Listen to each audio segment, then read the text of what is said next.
언제 터질지 모르는 버블이 무너졌을 때 그래도 그나마 현명하게 대처할 수 있는 방법은 이런 것 같다. 그런 게 있으실까요? 저는 자산을 어쨌든 좀 분산하는 걸 굉장히 오래전부터 권유를 해왔어요. 그게 언제부터냐면 작년 한 2분기부터 이제 유튜브 출연하거나 하면 네.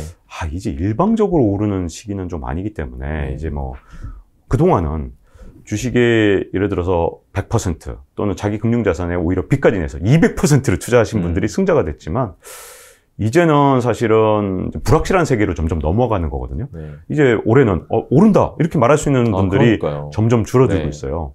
이렇게 확신할 수 없는 세상에서 제일 중요한 방법은 저는 이걸 분산하는 건데 이제 항상 제가 권했던 방법이 이겁니다.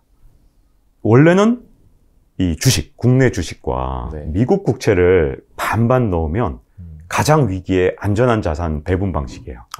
이게 제가 언제까지 권해드렸냐면 한 2019년까지 권했던 방법입니다. 네. 지금은 아닌가요? 지금 아니죠. 왜냐하면 네. 가장 큰 버블이 어디서 생겼냐? 지금 채권에서 생겼거든요.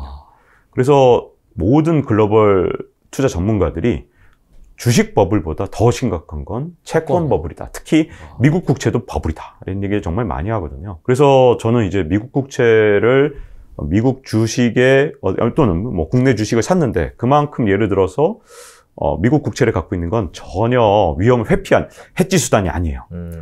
그래서 이제는 좀 재미없는 자산인 그냥 달러를 들고 있는 것, 달러 표시 자산, 좀 안정적인 달러 표시 자산들, 뭐 그냥 예금을 하는 것도 한 방법이고요. 네.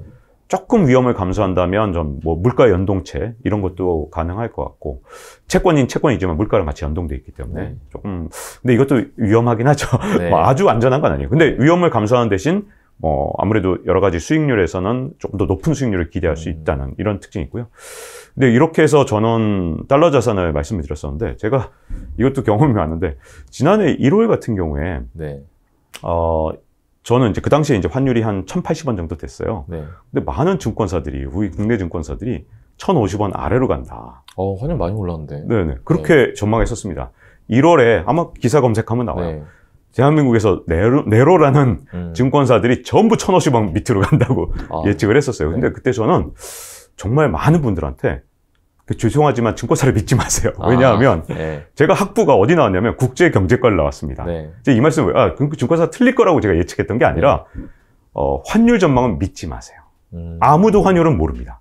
차라리 주가는 이게 내재 가치 대비 주가가 많이 올랐네, 아니면 적게 올랐네. 로버트 실러 같은 그런 저명한 노벨 경제학상 수상자가 주가를 평가할 수 있는 수많은 기준을 만들어놔서 지금 주가는 비싸요, 싸요를 그래도 판단할 수 있어요. 환율은 그럴 수가 없어요. 그렇네요. 비트코인도 우리가 판단할 수 없는 것처럼 환율도 못합니다. 그런데 1,050원 밑으로 간다고 주요 증권사가 말하는 순간 제가 정말 많은 유튜브에서 박제돼 있으니까 보실 수 있어요. 믿지 마세요. 1,100원 이하에서 무조건 1,120원 밑에선 전부 환전하세요. 왜 1,120원이냐? 1,120원이 그때 당시에 3년 평균 환율보다 낮기 때문에. 저는 그래서 이 환전의 기준은 항상 3년 평균보다 낮으면 달러 자산을 확보해 놓는다. 그 달러 자산으로 뭐 주식을 투자하든 뭐 채권을 투자하든 뭐 아니면 그냥 달러 예금을 갖고 있든 그건 나중 문제고 일단 달러 자산을 자기 자산의 금융 자산의 절반 정도를 확보해 놓는 게 원래 경제가 좋았을 때는 그게 굉장히 좋은 방법이거든요. 근데 지금 이제 여기 방송하는 이 상황에서는 좀 1,200원이 넘었기 때문에 제가 지금 달러 환전에 대해서는 저도 자신이 없어요. 왜냐하면 이러다가 뚝 떨어질 수도 있고 올라갈 수 있는데 기준에 저는 맞진 않아요. 지금. 왜냐하면 항상 달러 환전의 기준은 3년 평균. 3년 평균. 지금은 1,150원 정도 될 거예요. 제가 1,150원 정도로 조금 높이 잡았는데 그러면 이제 지금 환전 기준이 아니잖아요. 하면 안 되는 거죠. 네, 저는 여러 가지 방식으로 이제 달러 예금을 들고 있는데 되게 다양한 방식으로 달러 자산을 확보하고 있는데 이런 것도 있어요. 은행에 제가 이제 미리 정해놓은 1,150원 이렇게 정해놨어요. 그 이하가 되면 자동 환전을 시켜놓고 정기예금이 들어가도록 하는 그런 상품도 있는데 재밌는 건 이 상품이 은행마다 좀 다르긴 하지만 예를 들어 1,100원 이하로 가라. 그러면 3배, 보통 환전하던 거에 3배로 해라. 그래서 매주 환전하는 방식, 이런 방식도 있고요. 달러 자산은 여러 가지 방식으로 갖고 있습니다. 근데 그렇게 내가 매일 머리를 쓰지 않아도 미리 설정을 해서 딱 해줄 수 있어요. 그러면 이제 저는 더 이상 달러 적금에 들어가지 않겠죠, 돈이. 그렇게 해서 설정을 해놓으면 이제 달러 자산을 여러 가지 방식으로. 되게 편하겠다. 네네, 되게 편하죠. 그래서 달러 예금은 그렇게 하는 게 저는 좋고, 저도 실제로 그렇게 하고 있었고, 그러다가 이제 더 이상 들어가지 않는 거. 적금처럼 계속 쌓아놓을 수 있어요. 그리고 적어도 예금은 기회를 봐서 확보를 꼭 하셔야 된다. 달러 자산 확보를 하는 게 좋다. 네. 딱 돌이켜봤을 때, 아, 이때 집값 같은 게 꺼지더라 했던 그런 경험 같은 게 있으세요? 집값이나 침체나 이 네. 모든 게 정말 투자할 것 같지 않던 사람들이 모두 투자를 한 시점. 그리고 그런 어떤 광풍이 한번 진짜 영끌한다 정말 그런 시점이 한번 오고 난 다음에 항상 떨어지더라고요. 근데 정말 특이한 점이 네. 제가 이제 어쨌든 98년부터 2008년 글로벌 금융위기나 이런 것들을 이제 경제부 기자로서 겪게 됐거든요. 그때 이제 제가 이제 경험한 것 중에 굉장히 좀 이제 집값이 떨어지거나 아니면 주가가 떨어지기 직전에 나타나는 현상이 버블이 꺼지기 직전에 가장 화려한 상승을 한다는 거죠. 그게 정말 어렵더라고요. 그게 첫 번째 문제점이고 네. 특히 주식시장에서는 두 번째 문제점이 뭐냐면 버블이 꺼질 때 이 주가가 이렇게 계속 떨어지면 네. 누구도 이 물리거나 꼭지에 이 주식을 사거나 하는 일이 없을 거거든요. 네. 그런데 너무나도 특이한 점이 하나 있는데 S&P 500 지수가 지금까지 한 90년 역사를 제가 이제 놓고 순위를 매겨봤어요. 네. 1일 기준으로, 하루 기준으로 네. 가장 주가가 많이 올랐던 날들 1등부터 10등까지 딱 꼽아봤거든요. 네. 어떤 때 가장 많이 올랐을까요? 대세 상승기였을까요? 아니면 하락기였을까요? 그게 진짜 중요합니다. 데드캣 바운스. 네, 1등부터 10등까지가 전부 다 이렇게 10% 넘게 상승한 때는 한번 확 꺼졌다가 올렸다가 그 쭉 빠진 거예요. 네. 오히려 대세 상승기는 한 6, 7%가 거의 한계인 것 같아요. 그 이상 오른 적이 없었어요. 그런데 주가가 대폭락을 할 때는 보통 한 20% 떨어지면 사람들이 싸졌다. 그동안 FOMO, Fear of Missing Out이라고 해서 야, 나만 벼락거지 됐네라고 생각하던 분들이 이제 못 참는 겁니다. 20% 야, 박앤세일이네 하고 들어온 그때 10% 이상. 이게 데드캣 바운스가 이제 말로만 데드캣 바운스다 이렇게 들으니까 이게 아마 실감을 못 하실 텐데 적당히 오르는 게 아니에요. 이제 하락장 끝났네라고 믿을 정도로 10% 넘게 폭등을 하니 이제 대체로 그 다음날 들어오는 분들이 많거든요. 개인 투자자는. 그렇죠. 그래서 물리는 겁니다. 아마 많은 분들이 역사를 보면서 아니 대공황 때 이렇게 주가나 이렇게 그래프를 보면 이게 감이 없어요. 그래프를 보면 감정이입이 잘 안 되더라고요. 그런가 보다 하고 보게 되지. 그렇죠. 그런 데드캣 바운스가 7번이 있었어요. 그러니까 지금 이제 역사를 돌이켜보면 그 7번을 아니 이거 뭐 바보들이야 뭐 이렇게 대공황이었는데 이 주식을 사고 그래 라고 생각할 텐데 막상 내가 그 상황이 되면 그 상황을 겪을 때는 이 데드캣 바운스에 이제 하락이 끝난 줄 알고 들어가거든요. 이게 이제 대공황 때 7번, 그 다음에 글로벌 금융위기 때는 한 3번 정도 이렇게 보일 수 있거든요. 그 3번에 들어가거나 할 때는 분명히 이제 장기적으로 타격이 오기 때문에 두 가지 조심해야 되는 게 버블이 꺼지기 직전에 가장 화려하다는 거. 이게 첫 번째고요. 두 번째는 이 정말 버블 꺼지는 게 예를 들어 대세 하락장이 끝난지 아닌지를 누구도 모른다는 겁니다. 그래서 저는 알 수 있냐? 저도 몰라요. 그렇기 때문에 이제 20년대 한 초중반에 어떤 대세 하락장으로 변할 수 있는 가능성이 조금은 있거든요. 그렇기 때문에 너무 과도하게 한쪽으로 편향돼서 이건 무조건 이건 주가는 오를 것이다. 이렇게 생각해도 안 되고요. 또 하나는 아니 네가 주가 떨어지는 거 안다면 그럼 인버스 하면 될 거 아니야. 이게 왜 안 되냐 하면 그놈의 데드캣 바운스 때문에 그렇습니다. 예를 들어서 뭐 미국 확 올라가 버려요, 진짜. 예를 들어 3배짜리 뭐 인버스도 있잖아요. 그런 3배짜리 인버스를 했는데 진짜 뭐 10%가 넘게 해요. 한 13% 오르는 경우가 있어요. 그러면 그날 바로 40% 잃는 거죠. 그래서 하락장을 예견하는 사람이라 하더라도 그 데드캣 바운스가 일어나는 그날에 그거는 인간의 심리거든요. 그렇죠. 인간이 그날 어떻게 움직일지를 미리 예측하는 건 이 복잡계 경제학이라 그래서 사람들끼리 서로 상호방이 작용을 하면서 그날 갑자기 사람들의 마음이 움직이면 폭등을 하는 거라 이건 뭐 AI도 예측을 할 수가 없고요. 그렇죠. 경제학자도 이 데드캣 바운스가 일어나는 날이 언제인지 모르고 이게 데드캣 바운스인지 아닌지도 모릅니다. 그렇기 때문에 이런 어떤 하락장의 어떤 느낌이 좀 오면 전 항상 권하는 게 시점을 분할하는 수밖에 없다. 분산해서 이건 뭐 예측을 해서 이게 데드캣 바운스네 아니면 뭐 반등장이네 이걸 예측한다는 건 인간이 불가능하기 때문에 그걸 할 수 있으면 그렇죠. 워렌 버핏 같은 천재 투자자가 뭐하러 장기 투자를 하겠어요. 그거 맞춰서 다 한다면 가장 이 밑바닥에 사서 이렇게 데드캣 바운스 팔고 다시 또 사고 이러겠죠. 그렇죠. 그게 안 되는 이유는 인간은 그걸 할 수가 없고 AI도 할 수 없기 때문에 제가 보기에 이제부터 사실은 22년부터는 누구도 예측할 수 없는 상황에서는 주식이 참 좋은 점이 있어요. 왜냐하면 조각조각 나눠서 살 수 있기 때문에. 그렇기 때문에 주식 같은 경우는 사실은 시점만 분산을 하면 네. 쉽게 대응이 가능합니다. 작년이 진짜 장난 아니었던 것 같아요. 코인이 2021년 네. 그게 이더리움인가 그거는 뭐 400% 올랐다 그러더라고요. 네. 지금 젊은 분들이 암호화폐 시장에 관심이 되게 많은데 그 기자님 또 이제 오랫동안 기자 생활 하셨고 이런 자산들이 수시로 등장했다 사라지고 하잖아요. 암호화폐에 대해서 어떻게 생각하시나요? 저는 이 암호화폐를 이렇게 저희 세대 분들이 네. 뭐 유명 정치인도 있었고 네. 뭐 경제적으로 좀 저명한 분도 있었는데 암호화폐에 대해서 굉장히 자신 있게 뭐 망한다 아니면 성공한다 하셨던 분들 보면서 참 대단한 자신감을 갖고 계시구나 저는 솔직히 모르겠어요.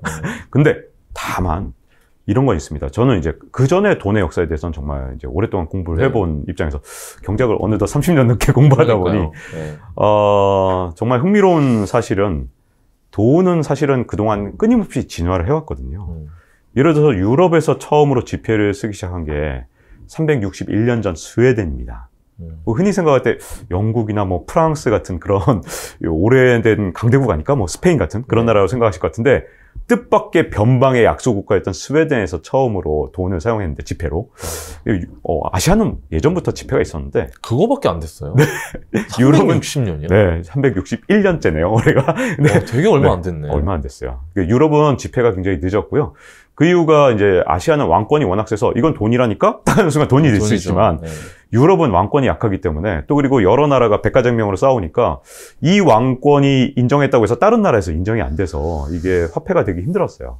중앙집권이 됐던 아시아는 좀 쉬웠는데 근데 스웨덴에서 처음 화폐가 등장한 걸 생각해보면 비트코인이랑 굉장히 비슷합니다. 왜냐하면 네, 중앙은행이 발행했냐? 처음에 아니에요. 처음엔 민간은행이었어요. 그런데 어떻게 했냐면 스웨덴의 그동안 이게 다 가난한 나라였잖아요. 네. 지금 뭐 잘 사는 나라지만 그땐 변방에 가난한 나라다 보니까 날씨도 안 좋고. 네, 날씨도 안 좋고. 겨울에 절대로 가면 안 됩니다. 그러니까요. 저 출장 갔다가 추워서 죽는 줄 알았습니다. 근데 이 스웨덴에서 금이나 은이 없으니까 구리로 돈을 썼거든요. 그러니까 10스웨덴 달러, 우리 돈으로 그렇게 큰 돈은 아니에요. 10스웨덴 달러가 구리판, 이만한 판인데 20kg이었어요. 거래하려면 그야말로 하인들이 들고 막 그 당시 하인이 있었으니까 하인들이 들고 이렇게 20kg짜리를 마차로 실어서 이렇게 거래를 하니까 너무 불편하잖아요. 그래서 이걸 맡겨놓고 일종의 보관증 비슷하게 지폐가 돌기 시작한 거예요. 그게 최초의 지폐입니다. 근데 이게 보면 황금알을 낳는 거위라는 걸 왕권이 알고서 국유화를 시키면서 이제 스톡홀름 은행이 된 거고. 네. 근데 그런 변화가 꼭 비트코인의 이거하고 굉장히 비슷한데, 유럽은 항상 보면 민간은행이, 그러니까 영국도 마찬가지인데, 민간은행이 금 보관증으로 써준 게, 금 세공업자들이 네. 금 보관하셨네요, 맞아요, 보관증. 맞아요. 이게 다 돈이 된 거예요, 네. 그 다음엔. 그러니까, 비트코인이 이게 일종의 중앙이 아니라 탈중앙화 화폐다. 이게 새로운 게 아닙니다, 인류 역사에선. 원래. 그렇네요. 네. 옛날에는 그렇게 해서 그런 식으로 돈이 만들어졌었네요. 그렇죠. 유럽은 원래 굉장히 익숙한 거거든요. 그 다음 두 번째는, 불편하잖아요. 이렇게 구리판이 불편하고 금이 불편하고 하니까 이거 금이 몇 그램인지 재보고 이런 게 불편하니까 그러니까. 종이로 쓴 것처럼 지금 생각해보세요. 우리가 종이돈을 쓴 지가 360 어떻게 보면 또 아까 그거밖에 안 됐냐고 하셨지만 반대로 얘기하면 우리가 지금까지 막 산업혁명을 겪고 1차, 2차, 3차, 4차까지 갔다 왔는데 계속 돈을 종이돈 쓰네요. 361년 전 돈이란 말인가요? 그러면 심지어 중국은 옛날 원나라 때도 쓰던 그런 돈이란 말이에요. 지폐라는 건. 어떻게 보면 1000년 동안 바뀌지 않은 걸 수도 있죠. 네. 자, 그러다 보니 지금 모든 게 4차 산업으로 바뀌고 있는데 돈만 안 바뀌었네? 그럼 돈도 언젠간 바뀌겠네. 이거는 저는 바뀐다고 봅니다. 그런데 바뀐 거의 최종 진화형이 뭔지 지금 알 수 있을까요? 전 모른다고 보거든요. 왜 그러냐면 탈중앙화된 그런 비트코인이나 아니면 뭐 이더리움이나 솔라나 같은 그런 뭐 청년들한테 지금 인기 있는 네. 그런 것들이 앞으로 지폐를 대체할 수도 있지만, 자, 스웨덴 왕조가 볼 때, 야, 이거 진짜 황금알을 낳는 거인데? 이걸 니네 민간이 가져간다고? 내놔. 그러면 바로 CBDC, 중앙은행이 발행할 수도 있는 거잖아요. 그렇죠. 그러니까 이 역사가 어떤 식으로 흘러갈지를 지금 저한테 예측하라 그러면 예측 불가능합니다. 자, 마지막으로 세 번째. 이건 드러켄 밀러라고 이 굉장히 저명한 투자자가 경고한 건데, 네. 이분이 그러더라고요. 코인들, 자기도 이제 돈이 앞으로 발전할 건 분명하지 않겠냐. 이게 네. 설마 지폐가 계속 쓰이겠냐. 언젠가는 바뀔 것 같다. 근데 생각을 해보자. 비트코인 만들어진 지가 얼마나 오래됐냐. 이더리움도 되게 오래되면서 기술적으로 낙후됐다. 만약에 네. MIT 공대생이 뛰어난 MIT 공대생이 정말 지금까지 기술력을 다 넘어서서 엄청난 걸 만들어낸다라고 생각을 해보자. 그러면 지금 보세요. 비트코인보다 이더리움이 이 NFT랑 잘 붙어서 지금 이더리움 많이 쓰고 있잖아요. 네. 근데 이더리움도 이게 기술적으로 굉장히 좀 낙후돼 있어서 일단 가스비라 그래서 이게 이더리움의 수수료가 엄청나게 비싸요. 그러니까 여기다 NFT를 얹으려면 이게 돈이 엄청나게 비싼데 우리는 수수료 공짜로 하고 뭐 거의 공짜야 우리 건. 이런 네. 식으로 해서 근데 뭐 거래 속도도 지금 이더리움 속도가 굉장히 느리거든요. 네. 정말 혁신적인 또 뭔가 나오면 어떡하겠냐. 그래서 드러켄 밀러가 뭐라고 했냐면 암호화폐의 가장 큰 경쟁 상대는 중앙은행일 수도 있지만 지금 MIT 공대를 다니고 있는 그 학생들일 수도 있다. 그러면서 뭘 예를 들었냐면 야후하고 구글 사이를 예를 들었어요. 98년, 99년에 야후가 몰락하고 구글이 지금처럼 될 줄 어떻게 알았냐. 그러니까 지금 아직 만들어지지 않았지만 아직까지 ICO가 안 됐지만 대박이다. 네, 네. 그런 것들이 만들어지면 대체할 수 있다. 그래서 코인의 미래를 100% 확신하면 안 되고요. 저는 네. 오히려 대체 가능성 굉장히 높다고 보지만 지금 말씀드린 중앙은행의 도전과 그리고 새로운 젊은 아직까지 창업하지 않은 그리고 ICO를 하지 않은 어떤 코인에 의한 도전은 끊임없이 코인을 노릴 것이다라고 봅니다.